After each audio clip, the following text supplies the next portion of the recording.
Alright, let's break down what just happened in the Middle East in the last 48 hours. The headlines have been wild. Hamas, after days of silence, finally responded to President Trump's 20-point plan to end the war in Gaza. Their message?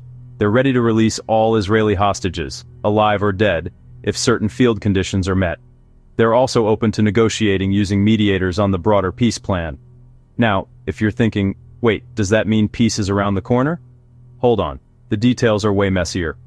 Trump, though, wasted no time. He jumped on Hamas's statement, posting on social media that he believes Hamas is ready for a lasting peace. And then, for the first time since returning to office, he told Israel to stop bombing Gaza immediately. His reasoning? It's time to get the hostages out, and he sees a real shot at ending the war. This move caught Israeli Prime Minister Netanyahu completely off guard. Israeli officials say Netanyahu actually saw Hamas's response as a rejection of Trump's plan.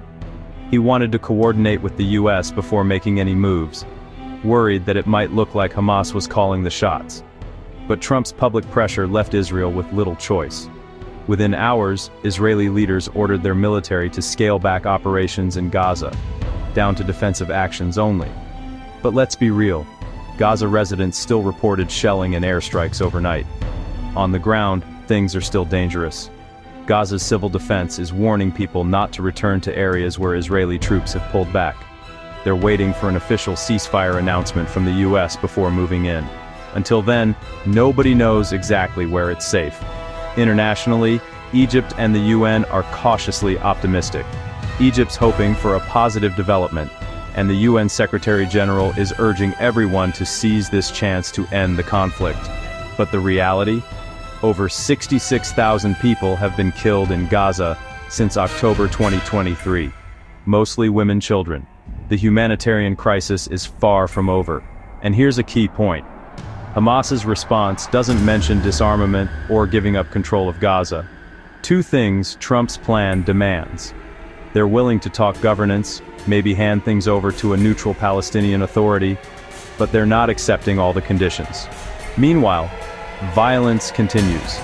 In just the last day, 66 Palestinians were killed, and 265 wounded. Starvation deaths are still rising, with children among the victims.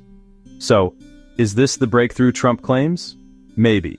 It's the closest the world's come to a deal in months. But with so many gaps left to fill, and people still dying every day, peace is still more promise than reality. I'll keep watching as this unfolds. If you want the latest, hit subscribe. Stay informed, stay human.